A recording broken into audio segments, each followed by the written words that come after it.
In this video, I'll share my thoughts on the lens that really made me fall in love with the Fujifilm X system and show you the picture that started it for me. Hi, welcome to the channel. I'm Simon, a professional photographer based in Surrey in the UK, specialising in interiors and street scene photography, as well as branding and ICM intentional camera movement photography.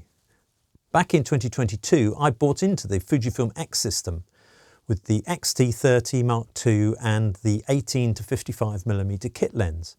At the time, I also bought the 33mm, I'll read it off here, it's the 33mm f1.4 LM WR lens. I spent a couple of months getting used to the system, the menus, and just generally how the files ended up in the computer and how they were to manage as editable things. And obviously just taking the camera around with you all the time is the best way to do that. At that time, we had a Labrador who was a rescue dog from Crete called Zeus. And yeah, he was a real character. Unfortunately, he's not with us anymore, but that's another story. Anyway, we were out for a walk one day and I would have a camera with me, as I usually did, and he was trampling through the ferns on the ground. It was winter, November 2022, so they were all sort of golden brown ferns, and he was trampling his way through as he did, and I thought I'd take some pictures. So I set the lens at 1.4 aperture, and I had, I think, a shutter speed of around 200 or so, just so that I could freeze the motion, and snapped away and took some pictures of Zeus in the ferns. On the back of the camera, the photos looked amazing, and when I got them back into the computer, I was just really blown away with the sort of atmosphere that they had created, or that had been created. In particular, this shot, and as I said at the start, this is the one that really seemed to stay in my memory and stay in my mind as one that was really like something I hadn't quite seen before on other camera systems. And it was definitely the one that started me really thinking, I just loved working with this camera and this system and this lens. There was just something about it that really did seem to just capture the moment. The way the outer focus areas are just melting away, leaving you concentrated on his eyes, which are beautifully sharp, and the colours that the lens renders, coupled with that magic Fujifilm source, just produced this image that really stayed in my mind. It felt, and it still feels, a very emotional thing. And I was trying to work out whether it was more to do with the fact that it was Zeus and he was such an important part of our family. But then when I've taken other pictures with the 33mm f1.4, they often seem to produce this magical sort of atmosphere about them. So I don't think it is that. I mean, obviously, the fact that Zeus was there and he was such a characterful guy, and he was this big black Labrador with massive paws. He was like a big black panther and used to lollop along. And he also had this very sort of stoic gaze that used to stare at you, and you never quite knew what he was thinking. But no, anyway, that's a whole nother story. But yeah, so I think there's, you know, if a piece of kit can help you create these atmospheres and emotional links, then it's really doing its job well. So looking at the lens itself, it's 360 grams in weight, it's full metal construction, and it's got a 58mm filter thread on it. And it's got the linear motors and it's weather resistant. So all in all, it's got all that you would want from a lens. It's got a nice clicky aperture, which seems to turn with quite a nice resistance to it. And yeah, so physically it's about all you could ever want, and just gets out the way and is, you know, exactly what you want in a lens. The star of the show, though, is the way that this lens renders the images that you take. There's been quite a lot of talk about the 35mm f1.4, which was the predecessor to this lens, and the fact that in many people's opinions that creates more character than this lens, and some people think that this lens is sterile and not as characterful. Unfortunately, I haven't had a chance to try the 35mm f1.4, but in my opinion, this lens creates so much character, and I can't see how it would be any different, but obviously it's so difficult without trying it. And maybe I will do it one day, but the fact that this is about as, I can't imagine anything getting any better. So the sort of motivation to go and try it is not very big, because this seems to be amazing. At this point, I thought I'd go through some images and show you what this lens can do. So I've got some images together here that start at f1.4, because, if you've got an f1.4 lens, you want to use it at f1.4. And this first one's probably slightly cheating. I had a Hoya Mist Diffuser Black, which was 0.5 strength, number 0.5.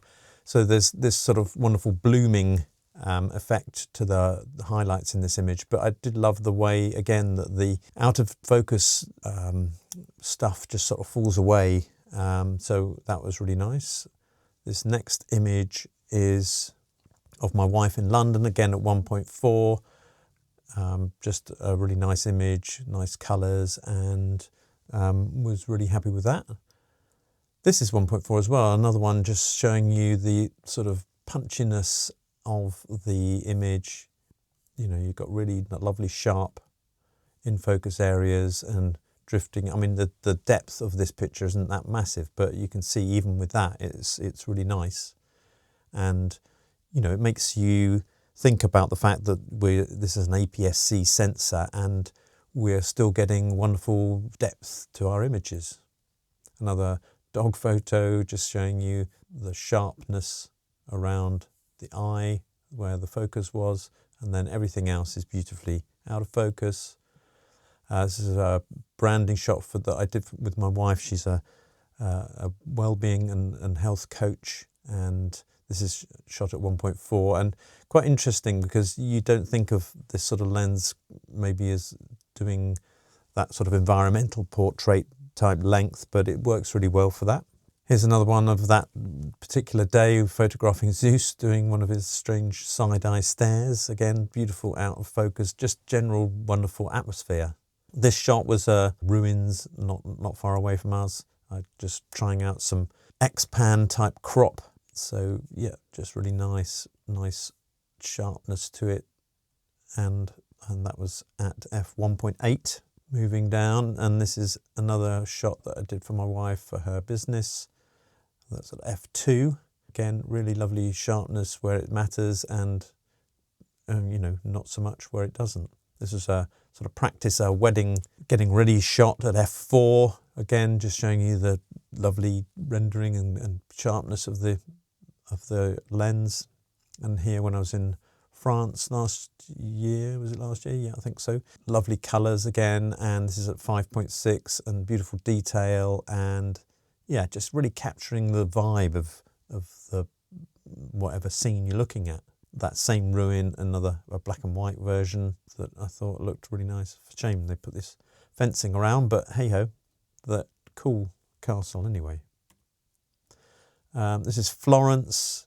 This is post-edited picture. There were lots of cranes and things, so I did quite a lot of work in Photoshop to try and give myself a version without so many cranes. I can actually see I left one in there, but we probably shouldn't go too close. But just want to show you the lovely sort of colour and areas I haven't edited too much. There's just sort of massive amounts of detail, and it's just a wonderful shot captured by a wonderful lens, really.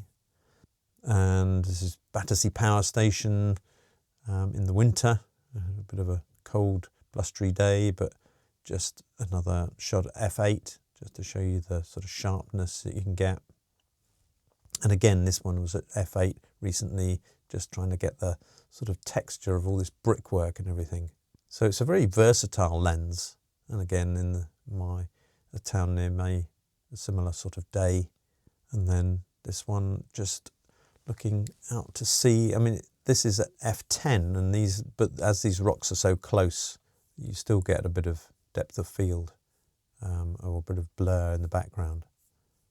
And this last one is a 3-second exposure using an ND filter, and yeah, I really like the way you can see the wind turbine blades have been spinning around, and obviously the sea slightly softened and everything. So a really versatile lens, and I would thoroughly recommend it. Obviously it's not massively cheap, but I think it's well worth getting, and it's produced character in bucket loads for me, and so I'm really happy with it.